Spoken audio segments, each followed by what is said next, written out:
Kasako Media, tunaangazia maisha, tunaandika kesho.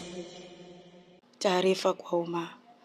Jeshi la Polisi mkoa wa Njombe inaendelea kutekeleza majukumu yake kwa kushirikiana na wananchi kwa kupitia programu ya polisi jamii ili kubaini na kuzuia uhalifu sambamba na kufanya doria, misako na operesheni katika maeneo mbalimbali ili kuhakikisha maisha na mali za wananchi zinakuwa salama wakati wote. Aidha, linapenda kutoa ufafanuzi kuhusiana na picha mjongeo inayosambazwa kwenye mitandao ya kijamii ikiwa na kichwa cha habari kinachosema polisi Njombe achomwa moto na kuporwa silaha, ambapo taarifa hiyo ni ya uongo, kwani mkoa wa Njombe hakuna tukio kama hilo.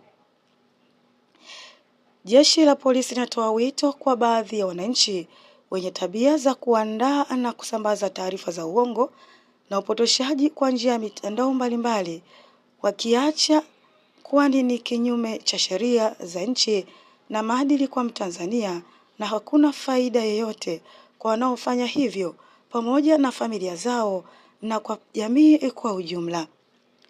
Jeshi la polisi mkoa wa Njombe linaendelea kumfuatilia mtu au watu waliochukua na kutuma picha mjongeo ya tukio la zamani ambalo askari walikwenda kutoa msaada kwa wananchi na kutengeneza taarifa hiyo ya uongo na kusambaza.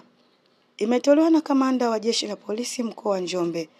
Hii ni Kasako Update na Adela Thomas.